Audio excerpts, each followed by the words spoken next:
Fala pessoal, tudo bem com vocês? Matheus Miranda por aqui e hoje eu quero conversar com vocês sobre contrato social. Vamos falar hoje sobre como você formula um contrato onde você tem respaldo jurídico para isso. Então é importantíssimo a gente falar sobre isso, tá bom? Então bora lá!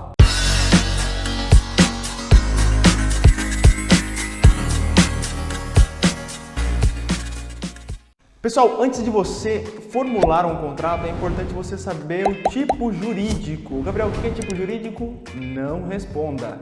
Tipo jurídico é quando você formula uma empresa e aí tem vários tipos que você pode escolher. Quais são eles? Nós temos hoje empresário individual, nós temos unipessoal, editor, vai colocando aqui, ó, empresário individual, unipessoal, sociedade limitada e nós temos a Eireli. Cada um desses eu tenho um vídeo falando sobre isso e é importante você depois assistir. Esses são os tipos jurídicos. Então, quando a gente vai formular um contrato, a primeira coisa que a gente precisa definir é o tipo jurídico. E depois, Matheus, quais são aí as informações que são relevantes dentro de um contrato? Eu não quero falar aqui de maneira muito técnica, eu quero apontar apenas alguns detalhes para que você entenda realmente o que faz sentido dentro de um contrato. Dentro de um contrato, a gente tem lá coisas que são um padrão, certo? Nós chamamos isso de cláusulas essenciais.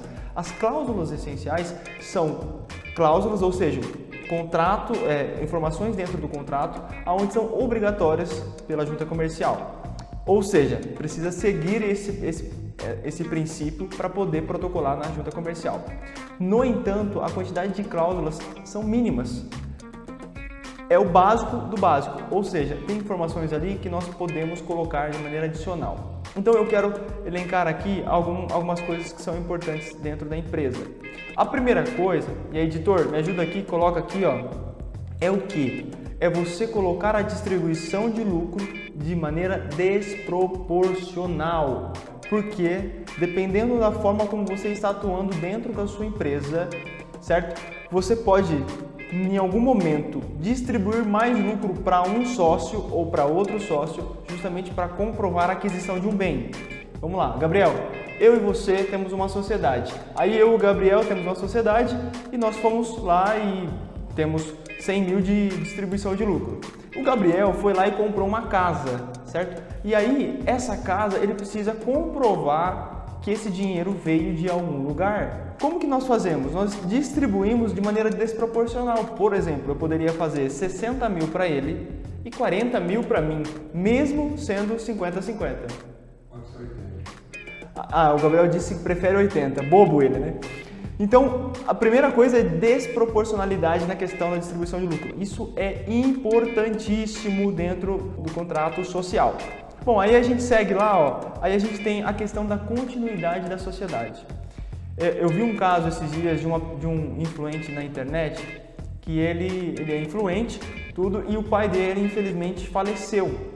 E olha que interessante, não é interessante o falecimento, interessante é que o pai dele tinha uma empresa, certo? Uma construtora, e esse indivíduo, esse influente, não tem nada a ver com a construtora, ele não conhece nada sobre construção, só que mesmo assim, como não tinha a questão da continuidade na sociedade, ele vai suceder o pai dele. Como assim? Vamos lá, eu e o Gabriel de novo temos uma sociedade, certo? E aí eu tenho filhos, o Gabriel também tem filhos, e aí, infelizmente, eu morro, certo? Os meus filhos e a minha esposa vai herdar essa sociedade se não tiver uma continuidade, uma cláusula especificando sobre este tratamento. Então, como eu resolvo, Matheus? Você precisa de um auxílio de um advogado para ele colocar dentro dessa cláusula aonde, poxa, numa sucessão, ou seja, num falecimento, certo? Você vai fazer o quê? Você vai pagar as pessoas envolvidas com as cotas do capital social.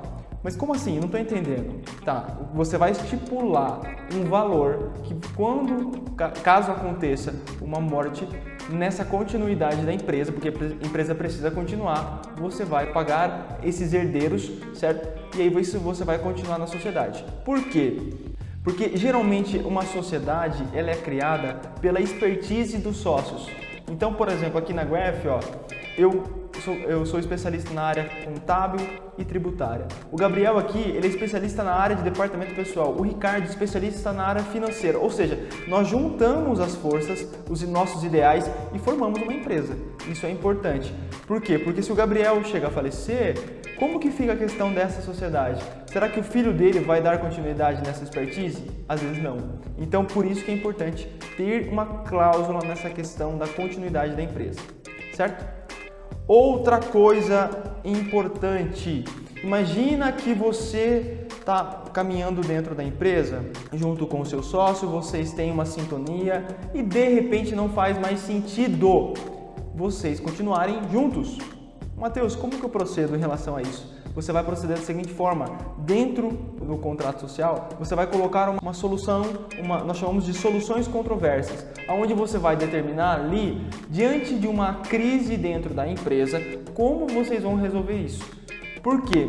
Quando você coloca isso, você vai isentar totalmente os meios jurídicos para poder solucionar aquele problema. Tá, me explica melhor isso. Eu e o Gabriel brigamos, certo? Vamos desfazer a sociedade. Como que nós vamos fazer?